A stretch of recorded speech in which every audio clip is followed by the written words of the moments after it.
Why is that old leech here? She doesn't belong." The words hit me like a physical blow as I stood in the dining room still clutching the platter I'd spent hours preparing. My daughter-in-law Jessica's voice dripped with venom, her perfectly manicured finger pointing accusingly at me. The worst wasn't just her cruel words, it was the silence that followed. My son Michael, whom I carried in my womb for 9 months, nursed through illness, and loved with every fiber of my being, for 45 years just sat there. He didn't defend me. He didn't even look up from his plate. Instead, a small, knowing smile played at the corner of his lips. My grandchildren, Matthew and Emily, froze with their forks in midair, their young eyes wide with confusion and embarrassment. I set the platter on the table with trembling hands and walked out into the cold. December night, the sound of Jessica's laughter following me as the door closed. I stood there shivering in the bitter cold, staring at the imposing mansion that was once my home, the home John and I had built together. Through decades of hard work, tears froze on my cheeks as I wondered how my life had come to this. What I didn't know then was that the next day would change everything, when the lawyer would read John's will and announce this entire mansion belongs to her, and their smiles would vanish in an instant. My name is Helen, and I'm 73 years old. To understand how I ended up standing in the cold that night, we need to go way back to when it all began. I grew up in a small town in Ohio, the daughter of a factory worker and a seamstress. We weren't poor, but we weren't rich either, just hardworking people who believed in honesty, respect, and family. I met John when I was only 19 at a friend's birthday party.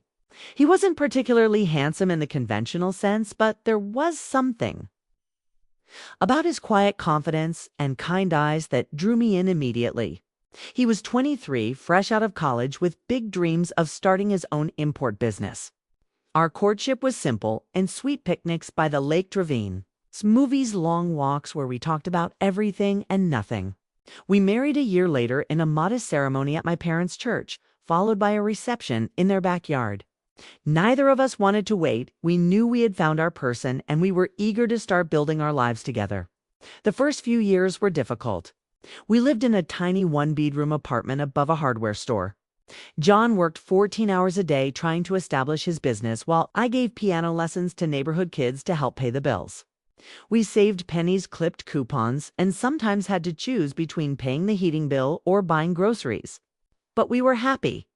On Sunday mornings, we stayed in bed late, planning our future, dreaming of the house we would one day build, the children we would have, the places we would visit.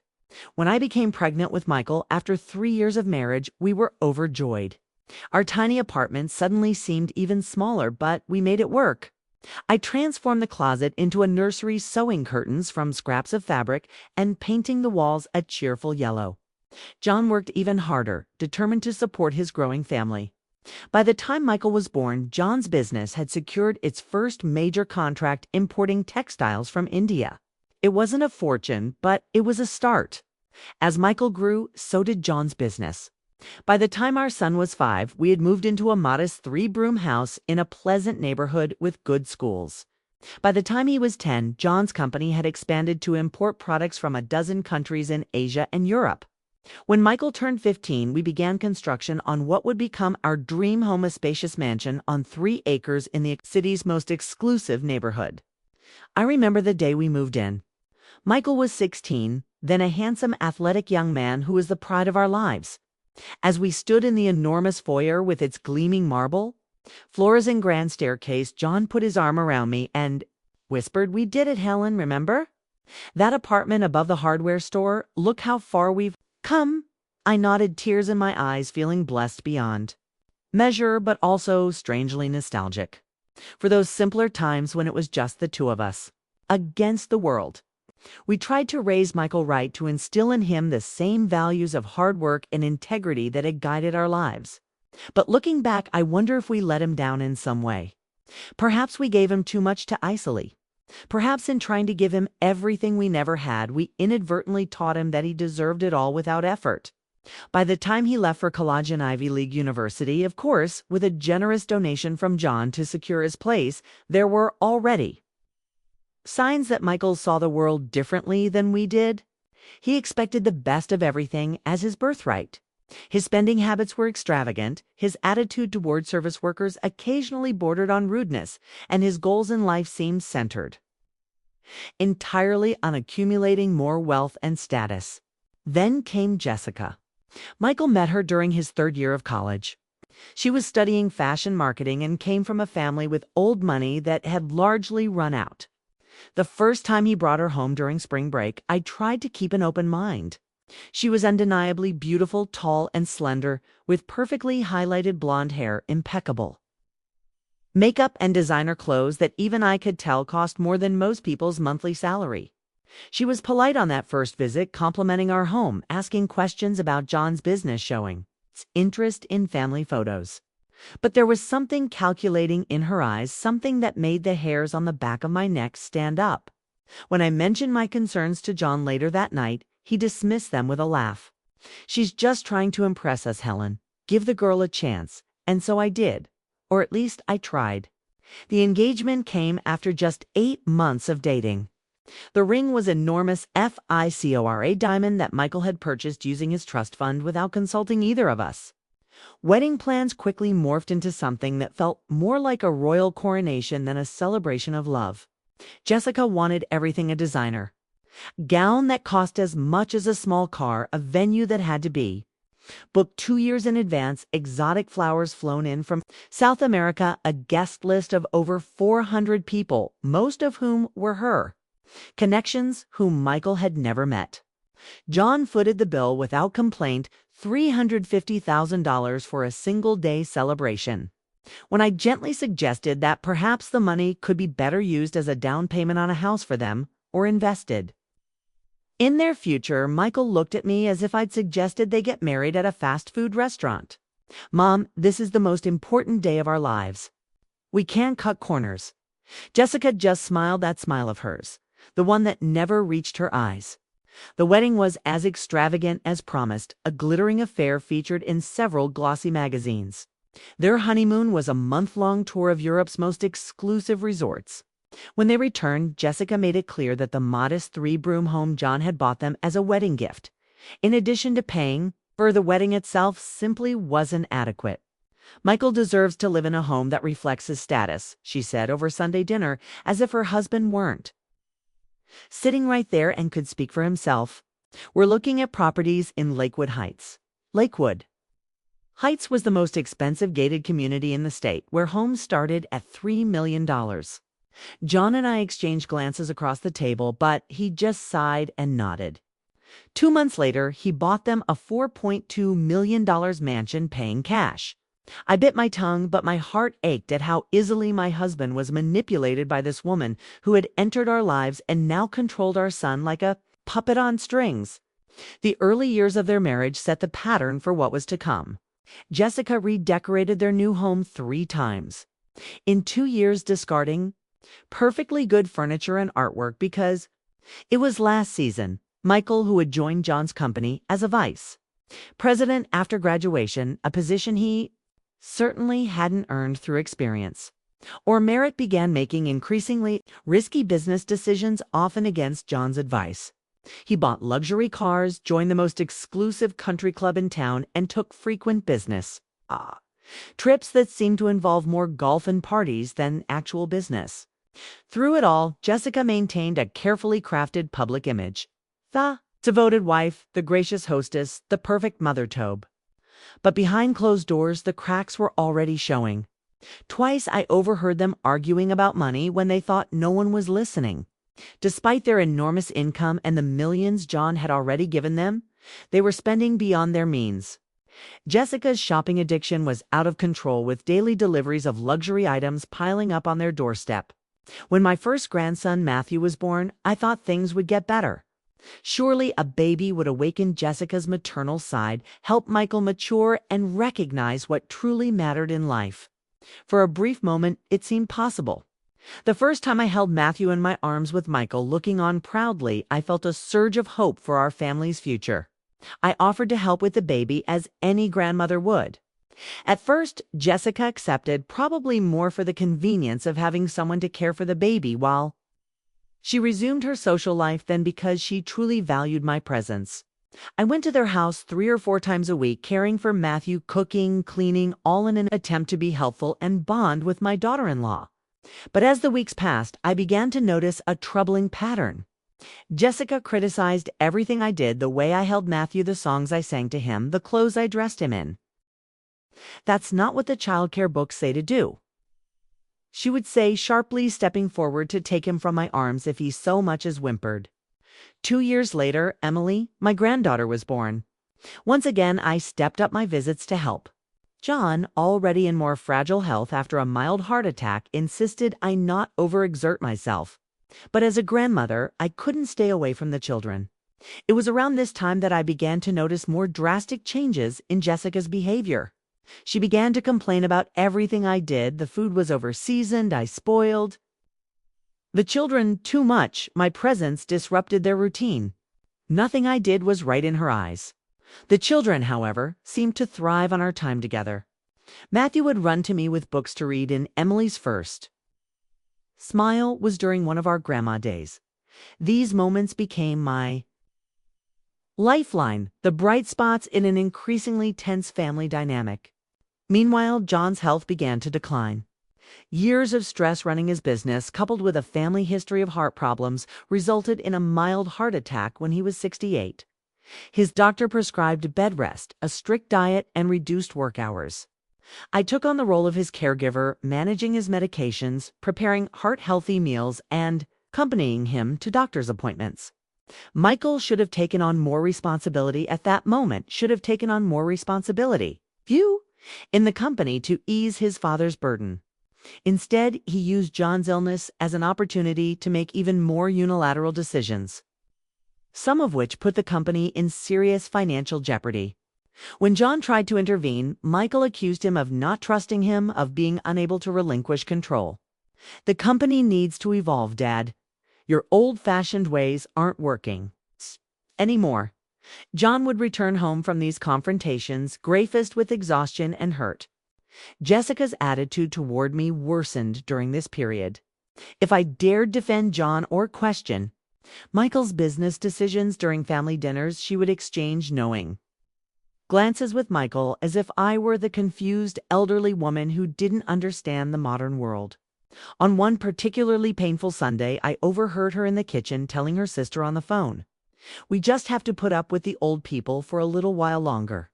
Once John is out of the picture, Michael will have full control of everything, and we can finally live the lives we deserve."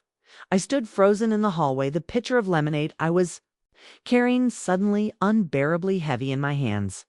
The casual cruelty of her words, the anxious anticipation in her voice at the thought of my husband's death, was like a knife to my heart. I didn't tell John what I'd heard. His health was fragile, and the betrayal would have crushed him.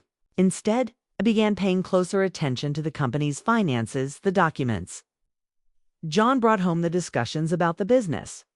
I may have been just a piano teacher earlier in my life, but I wasn't a fool. The numbers weren't adding up. Michael was making unauthorized withdrawals from company accounts, investing in high-risk ventures without board approval, and giving Jessica a consulting fee for design work she never actually performed. When I finally gathered enough evidence, I took it to John's oldest friend and our family lawyer, Mr. Williams. His expression grew more serious with each document I showed him. "Helen," he finally said, "this is serious. If Michael continues on this path, he could bankrupt the company within a year. John needs to know." That night was one of the most difficult of our marriage. John sat silently as I laid out everything I had learned, his face growing paler with each revelation. When I finished, he looked older than I had ever seen him, as if he had aged a decade in a single night. I always wanted to believe the best in him. He finally said, his voice barely above a whisper, "I thought if I gave him everything, showed him what was possible through hard work, he would appreciate it. Instead, I raised a selfish, entitled man who thinks the world owes him everything." I held John as he cried, this strong, proud man who had built an empire from nothing, now shattered by the betrayal of his only son. The next morning, John called Mr. Williams and asked him to come to the house. For 3 hours, they were holed up in John's office while I waited anxiously in the kitchen, making sandwiches no one would eat, and brewing pot after pot of coffee. When they finally emerged, John looked exhausted but resolute. "I've made some changes to my will and the company's structure," he told me, taking my hands in his. "I should have done this years ago, Helen. I'm sorry I didn't listen to your instincts." About Jessica from the beginning, Mr. Williams explained that John had restructured his estate to protect both the company and me from Michael and Jessica's reckless behavior. A significant portion of the company's shares would be placed in a trust that I would control after John's death, with a board of trusted executives helping to manage day-to-day operations. The family home and most of our personal assets would pass directly to me, with provisions for the grandchildren's future education. Michael would receive only a small inheritance, and even that would be conditional on completing community service hours. "He needs to learn the value of giving back," John said firmly. John lived only 6 more months after that day. His second heart attack was more severe than the first, and despite the best medical care money could buy, he passed away on a rainy Tuesday morning in November. I held his hand as he took his last breath, whispering that I loved him, that I would be strong, that I would protect everything we had built together. The pain of losing him was like nothing I had ever experienced, a physical pain that left me gasping in the middle of the night, searching for him in the vast, empty expanse of our bed. Michael showed up at the hospital 3 hours after I called to tell him his father was gone. His first questions were about funeral arrangements and when the will would be read. Not how I was, not memories of his father, not even tears for the man who had given him everything. Jessica didn't visit me once during that first week of raw grief. She sent flowers, a huge ostentatious arrangement that took up half my dining room table, didn't bother to pick up the phone or stop by to check on her children's grandmother. The funeral was a grand affair befitting a man of John's stature in the business community. Hundreds of people came to pay their respects, employees whose children's college educations John had quietly paid for, business associates who spoke of his unfailing integrity, charities that had benefited from his generous donations. Through it all, I moved like a ghost, accepting condolences and trying to find comfort in the outpouring of love for my husband. Michael and Jessica moved around the room like politicians, accepting sympathy from people whose names they didn't know, whose lives John had touched in ways their son couldn't begin to understand. I watched Jessica Airkeese, the crowd in a black designer dress more appropriate for a cocktail party than a funeral, and felt a wave of anger, so intense it momentarily cut through my grief. How dare she make a spectacle of herself at John's funeral? How dare she pretend to mourn a man she had eagerly waited to see out of the picture? The days following the funeral passed in a blur of paperwork, phone calls, and sleepless nights. Mr. Williams came regularly, helping me navigate the complex legal and financial matters that arose after John's death. He suggested we schedule the official reading of the will for the following weekend, when everyone could be present. Michael called twice that week, not to check on me, but to ask about the business, if decisions were being made, if clients were being reassured that everything would continue as normal. He mentioned casually that perhaps I should consider selling the mansion. "It's too big for just one person, Mom, and the upkeep is expensive." I knew what he was really suggesting, that I move to some retirement community while he and Jessica moved into the family home.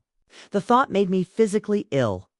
The night before the will reading, I got a call from Michael asking if they could come over for dinner.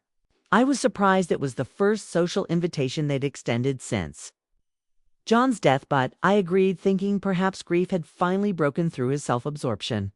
I spent the entire day cooking John's favorite recipes: roast beef with roasted potatoes, fresh rolls, and apple pie for dessert. A memorial dinner in a way to feel close to him, even in his absence.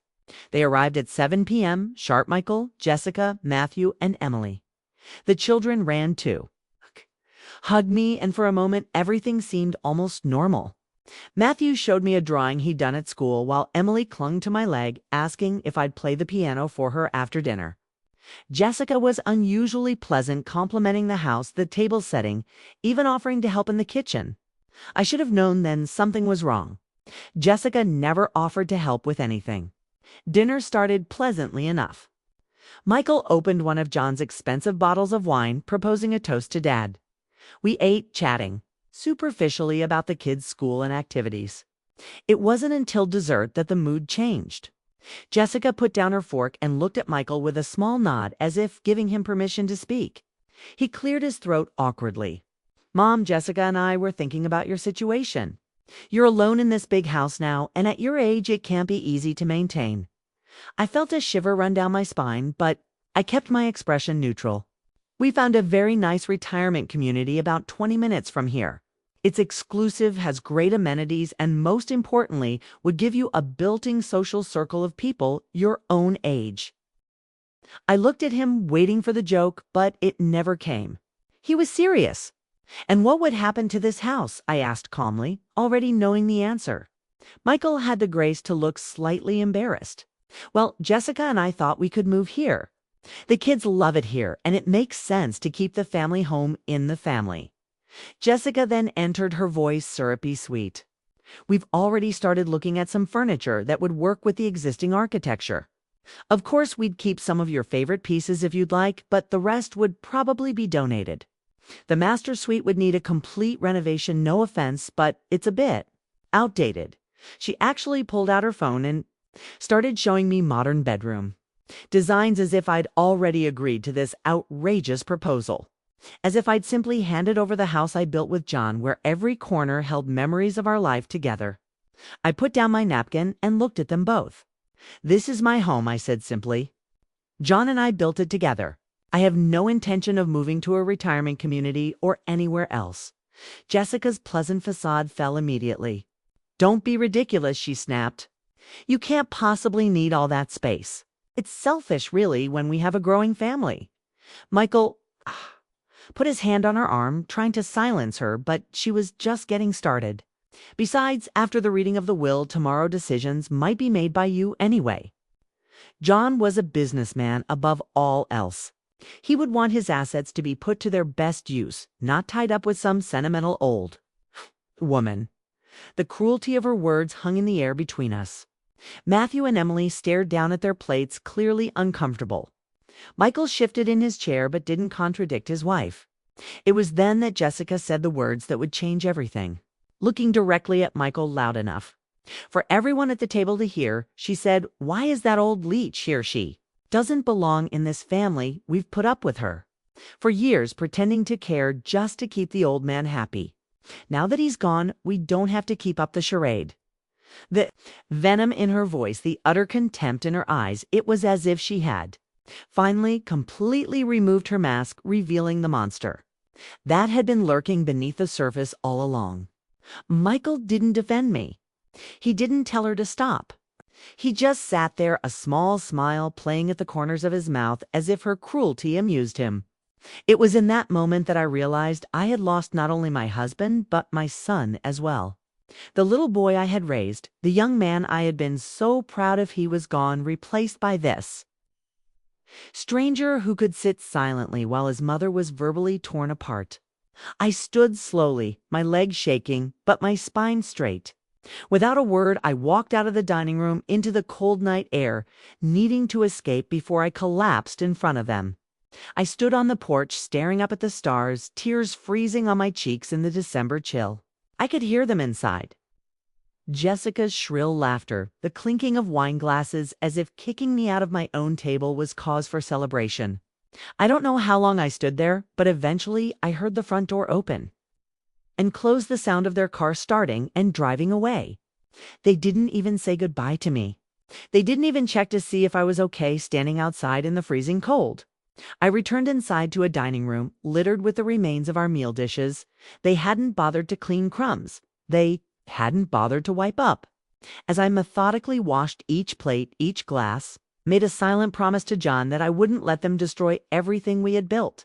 Somehow I would find the strength to face them.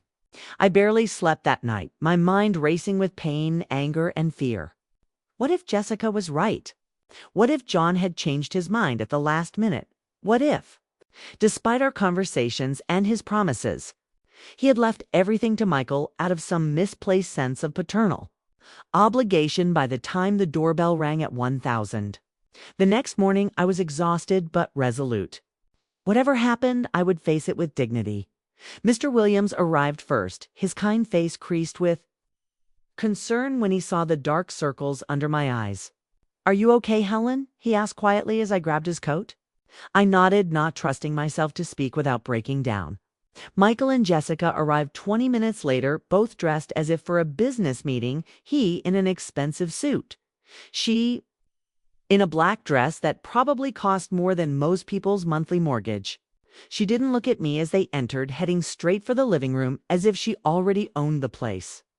We gathered in John's office, where Michael immediately took a seat behind his father's desk, a symbolic claim of territory that didn't go unnoticed by me.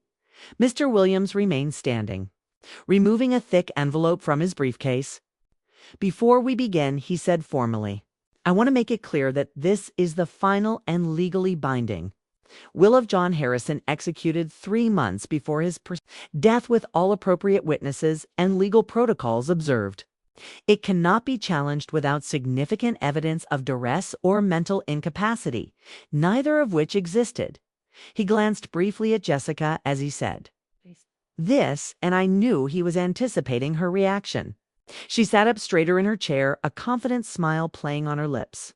Michael leaned forward eagerly. Mr. Williams began reading the formal legal preamble, the standard language of wills that meant little to anyone but a lawyer.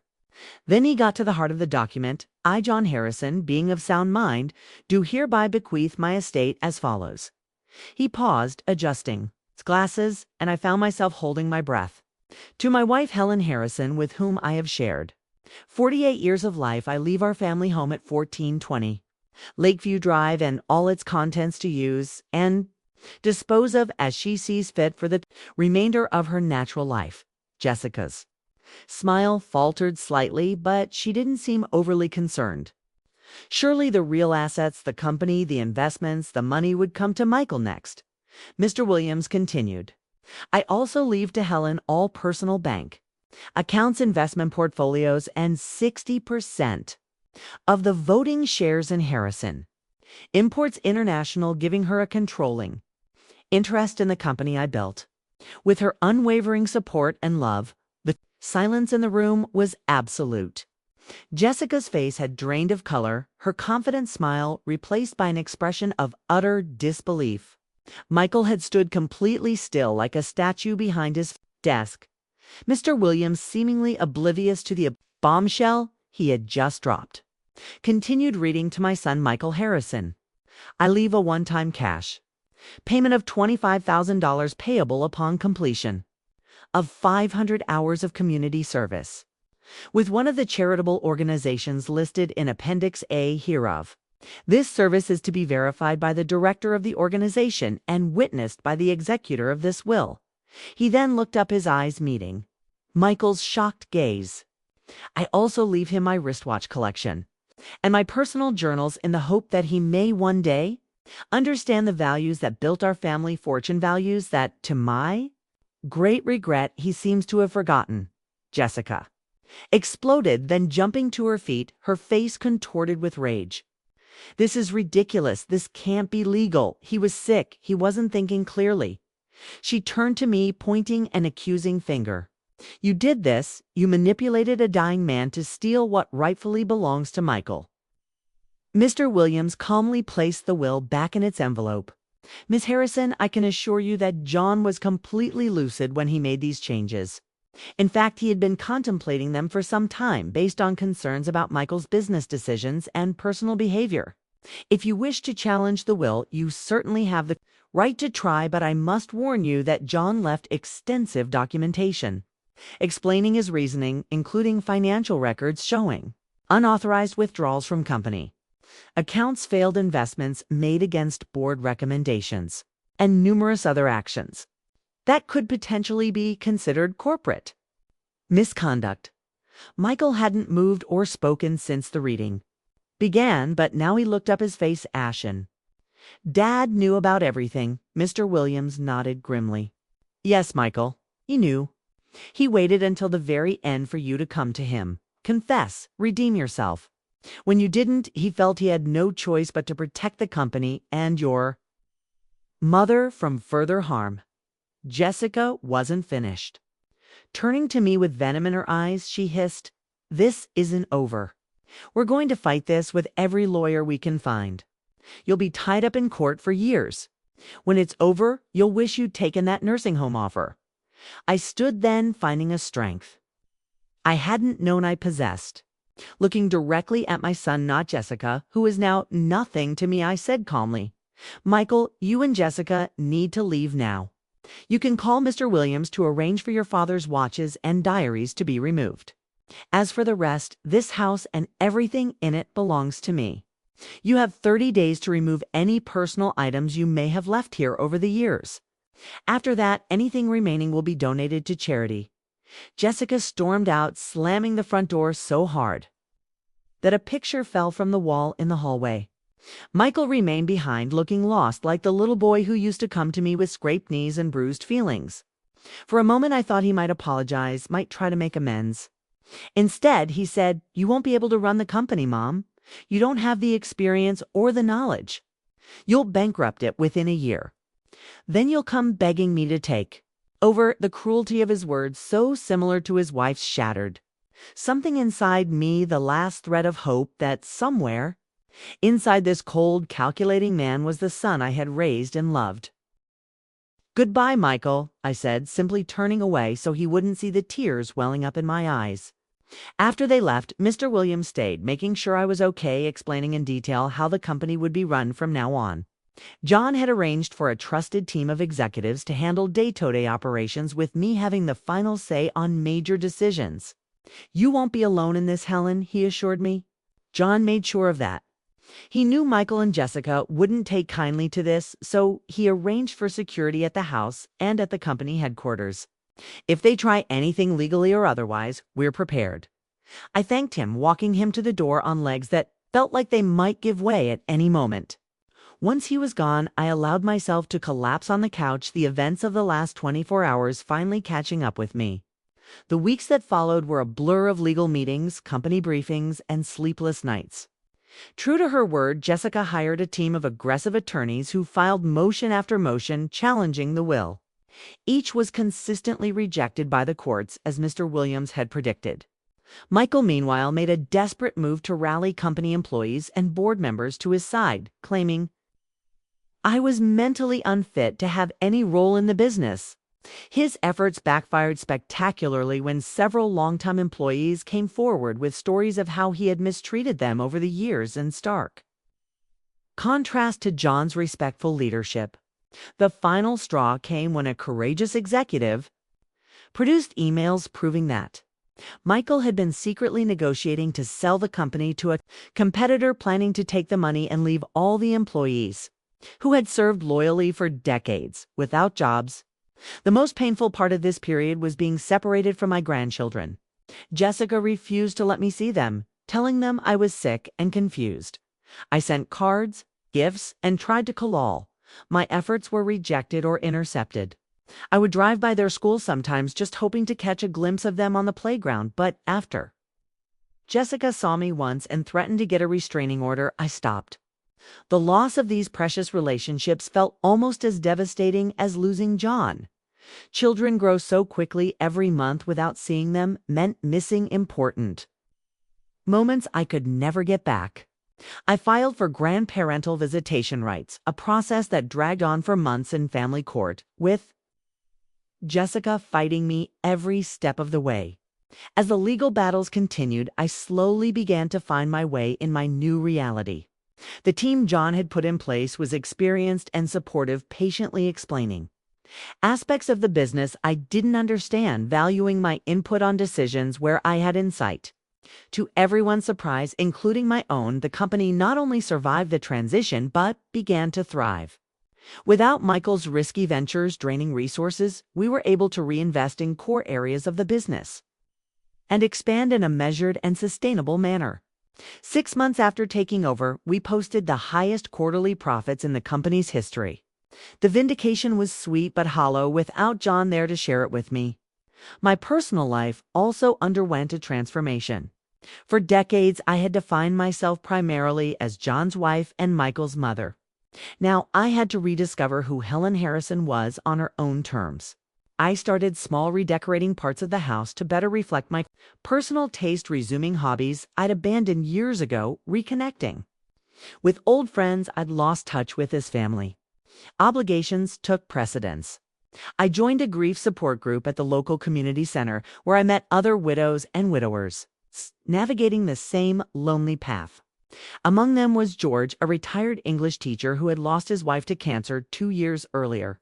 We bonded over our shared love of classical music and literature, gradually developing a friendship that brought unexpected light back into my life. 9 months after the reading of the will, I received an unexpected call. It was Michael, his voice restrained in a way I hadn't heard since he was a teenager caught breaking curfew. "Mom, can we talk?" he asked hesitantly. I agreed to meet him at a downtown cafe, neutral territory where neither of us would have home court advantage. When I arrived, I barely recognized him. The designer suit, the expensive watch, the carefully styled hair were gone. He looked thinner, tired, with new lines around his eyes that aged him considerably. He stood awkwardly as I approached the table, as if unsure whether to hug me or shake my hand. We ended with a stiff nod before sitting across from each other. The first thing Michael told me was that Jessica had left him. After the last of her legal challenges to the will were rejected, after it became clear that the fortune they'd counted on would never materialize, she filed for divorce, demanding primary custody of the children and substantial alimony. Despite her diminished circumstances, "She's already dating someone new," he said, staring into his coffee cup. "Some real estate developer from Chicago. She says he has real money, not just the promise of it." The irony might have been satisfying if I hadn't seen the genuine pain in my son's eyes. "I'm sorry," I said, and I meant it. Not because Jessica was leaving, that was the best news I'd heard in months, but because of the pain and humiliation he was experiencing. We talked for hours that day, truly talking for the first time in years. Michael admitted that he had been living beyond his means for a long time, trying to keep up with Jessica's extravagant expectations.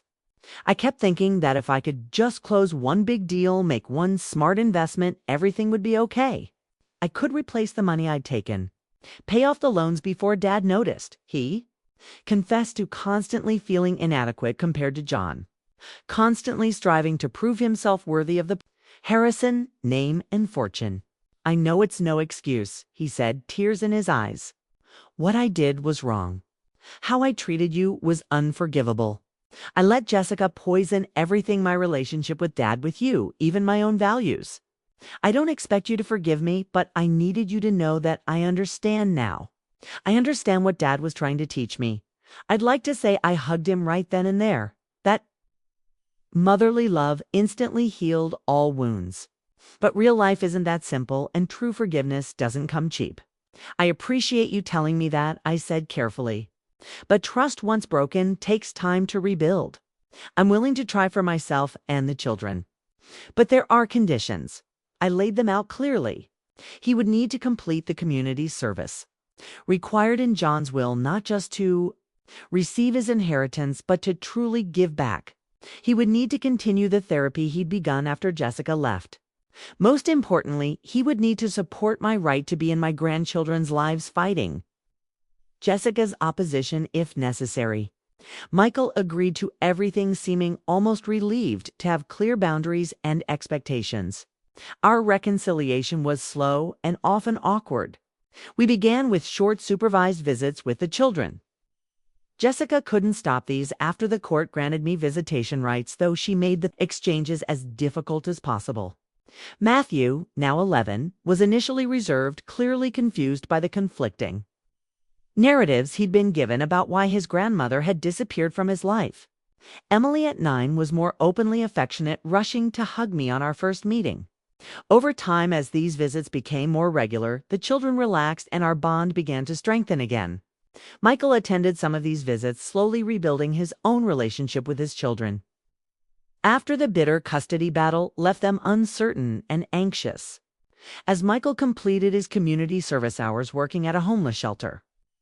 John had supported for years, something unexpected happened.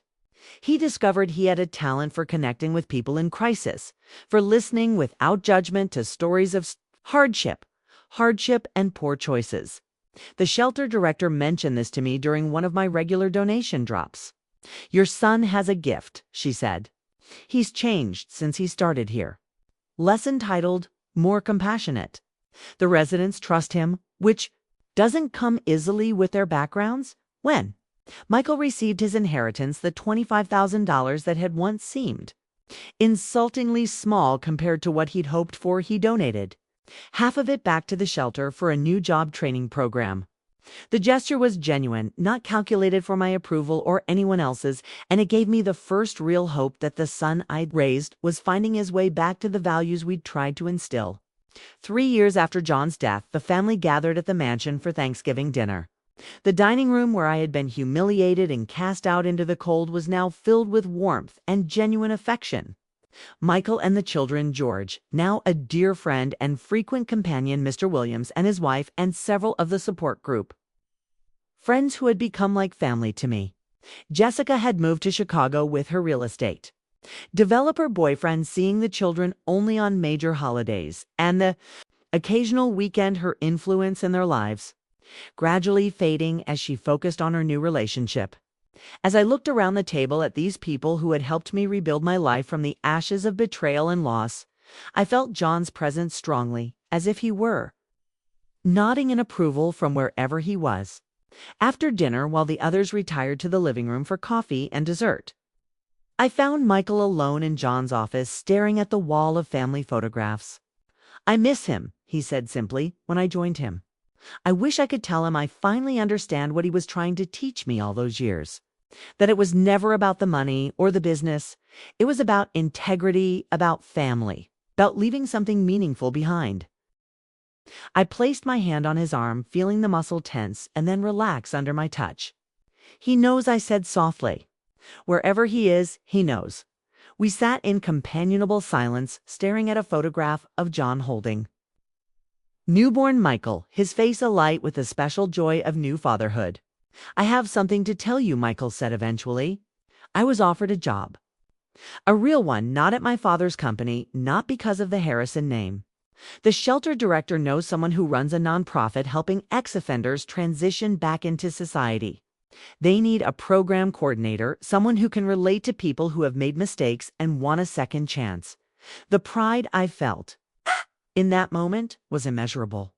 This was the man, John, and I had hoped to raise someone who understood that true worth isn't measured in dollars or status, but in the positive impact you have on others' lives. "You should accept it," I said. "Your father would be so proud of you." "I'm proud of you." Michael's eyes filled with tears, and for the first time since he was a little boy with a skinned knee or a nightmare, he let me hold him while he cried. In that embrace, I felt the last frozen pieces of my heart begin to melt. The road to forgiveness is long and uneven, with steps forward and backward along the way. But standing there with my son in the house that had seen our family's worst and best moments, I knew we had turned a crucial corner. We would be okay. Different from before, transformed by what we had endured, but okay. Today, 5 years after that terrible night of shivering in the cold, as laughter echoed from my dining room, my life is full in ways I never could have imagined. The company continues to thrive under the leadership team John assembled, with Michael occasionally consulting on community outreach initiatives, but never returning to a position of financial control. My relationship with my grandchildren is strong and loving. They spend every other weekend with me, filling the mansion with the noise and energy only children can bring. Matthew is showing signs of John's business acumen, but tempered with a social conscience his father developed the hard way. Emily has inherited my love of music and takes piano lessons twice a week, her little fingers growing more confident on the keys that once brought me so much solace. George and I have developed a deep bond that surprises both of us at our age, a replacement for what I had with John, but something new and precious in its own right. We travel together, attend concerts, enjoy quiet evenings discussing books, or simply sitting in comfortable silence. He understands that John will always hold a sacred place in my heart, just as his Catherine does in his. It's a mature love free of the desperate need to possess or control that characterized Jessica's relationship with Michael. Jessica herself largely disappeared from our lives. She married her real estate developer, moved to California, and gradually reduced her time with the children to occasional phone calls and a week in the summer. Last I heard, she was pregnant with a new baby, a fresh start with a man whose wealth apparently meets her standards. I wish them well, genuinely.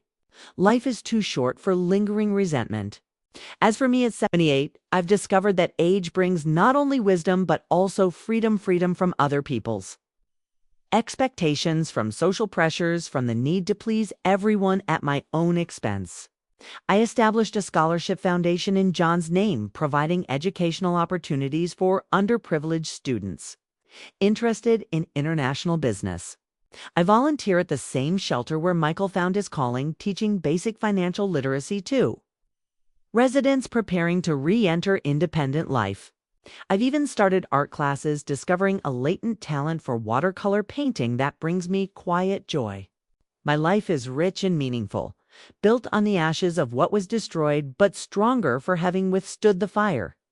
If you're listening to my story and find yourself in a similar place of betrayal or loss, know that this isn't the end.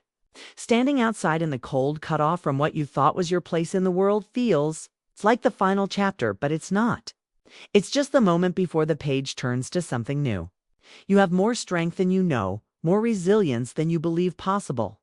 Trust that the universe has a way to balance the books, not always in the dramatic way of my story, but in the quiet restoration of what truly matters: dignity, self-worth, authentic connection. If my story touched you in any way, please leave a like so others can find it too. Share your own experiences in the comments. There is healing in knowing we're not alone in our struggles. And subscribe for more real stories that remind us of the incredible capacity of the human spirit to endure, transform, and ultimately thrive. Thank you for listening to my journey from darkness back to light.